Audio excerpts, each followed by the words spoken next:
In this video, we introduce the concept of stress transformation and what we can do with that information. This concept relates to material failure. We often ask how much stress will tear, break, or irreversibly deform a material. We have learned that we might apply normal stress to something or shear stress to something. And we're asking, when we ask about material failure, how much stress is applied and what kind. Is it tension, compression, or shear? And how much of this can the material withstand? We also ask, does it matter what direction the stress is applied? Does it matter if we have compression in this direction or this direction, or even what if compression was applied in this direction and similar to tension or shear stress? For anisotropic materials, these have different material properties and different orientations. This is specifically interesting or important for stress analysis if it is weak along a specific orientation. For example, this material has a seam along this direction, and this material has some sort of a structure that has lines along some direction. So an example of this is a sheet that will easily tear along the axis of the weave of the material. Similarly, this can tear, the seam can break here. So when we want to check if the material fails, if we consider a seam, this material is likely to fail if we pull it apart at the seam. So that is, this is tension on the seam. So the tension on the seam we'll refer to as sigma W, just W for if this is a weld. This terminology often comes from mechanical engineering, where there's a weld rather than for example, a repair in a bone or a material seam.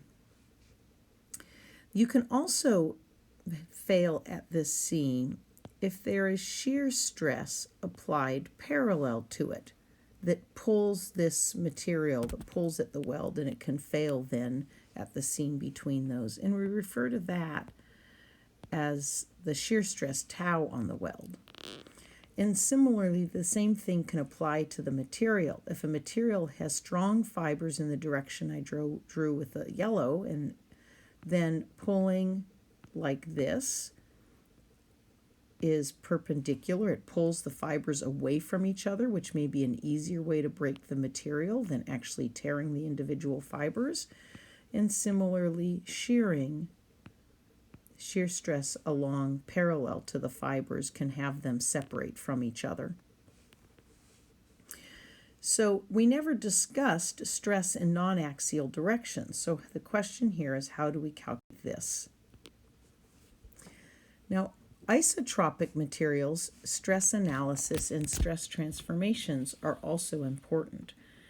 We've described these materials by ultimate or allowable tensile stresses and by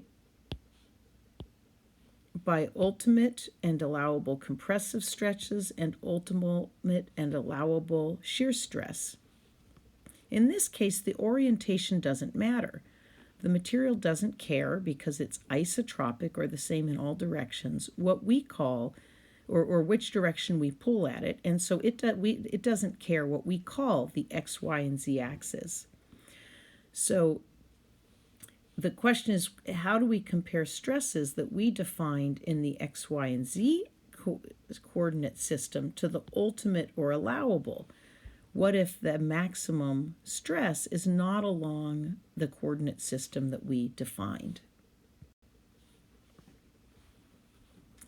Now, to solve these problems, so we're asking both isotropic and anisotropic materials, we want to compare the state of stress on an object to what we're applying to the object. And remarkably, whether something is normal stress or shear stress depends on how we view it. So we've written here this little diagram showing normal and shear stress. And so if we look then at the figure here, what I'm outlining is pink is in the x, y, and z axis where normal and shear stress is defined as they are over here. And when we pull this material, we see we change the shape of this object. We made it longer and thinner. But now, instead of that, what happens if we want to define it differently? If we want to define the axis, the x-axis in this direction, now a little element that's aligned with the axis direction is that diamond in there. And when we deform it, we can see that the angles change. So in green, there is a change of angle, which means that we have a gamma in here for sure. Whether there's also a change in size is a little harder to see.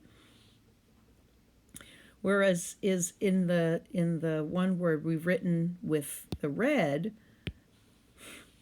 we have just a change of the angles. We have no gamma where we wrote it with red.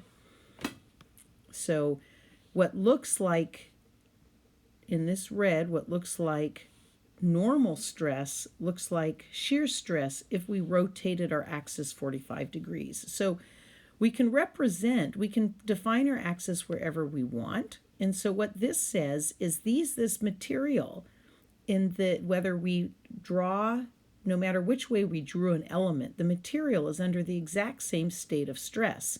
Us drawing these pictures did not change what the material experiences, but it does change our representation of stress, whether we call this shear stress or normal stress.